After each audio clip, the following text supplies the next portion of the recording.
Sometimes you'll have trouble playing a video on a slide in your presentation for various reasons, but if you can get the video to play in the Microsoft Windows Media Player, then you can certainly get it to play on your slide by just inserting the media player as an object and then attaching the file to the media player. This way the media player does all the heavy lifting of handling the video instead of the slide or PowerPoint itself trying to manage it. First thing I'm going to need to do is to come out here and pick up my developer tools. So I'm going to move to the File menu, and out under File I'm going to choose Options, and under Options I'm going to go out to Customize the ribbon. On the right hand side I'm going to look for something called Developer, and I'm going to click that checkbox and then click OK. Now you'll have a Developer tab up here at the top. I'm going to go ahead and click on the Developer tab, and then over here on the left under Controls I'm going to click on this little tool here which says More Controls. It gives me a listing of controls. I'm going to scroll all the way to the bottom and choose the Windows Media Player and then click OK. I get a set of crosshairs for my pointer. I'm just going to click and drag. Doesn't matter because I can always adjust it later. I'll drag something that I think is about the size of the box I'd like, and now here's my Windows Media Player inside my slide.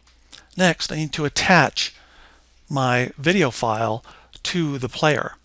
So I'm just going to go out to my Windows and find a folder where the file lives. I'm just going to go out to my Explorer and find the folder where this file lives.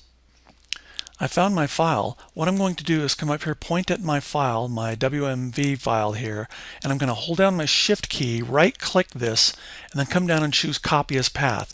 Basically what this is going to do is it's going to come up here and it's going to take the path of this file and copy it to the clipboard. So one more time I'm going to hold down my Shift key and right click this guy and choose Copy as Path. And then I'm going to go back to my slide. Back on my slide with my media player object inside, I'm going to make sure it's selected, and then I'm going to come up and click on Properties. When I have Properties, I'm going to look on the left here for URL. I'm going to click inside of the URL and then do a Control-V as in Victor to paste this. Now you want to take out the quotes that are included in here, so I'm just going to backspace out that quote, press my Home key to move to the beginning, and then delete that guy out of the beginning. So now when we fire up this object, this media player object, the URL it's going to use is going to look out here on the path, find this file, load it, and run the file. So I'll just click away from this. I will come out, I will run my slideshow.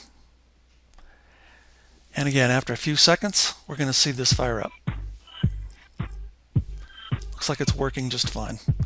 So if you're having trouble getting your videos to insert right directly on the slide, try this method where you insert the media player object and then attach the file to the object. Because if you can get it to play in media player, this is the way you can get it to play on your slide.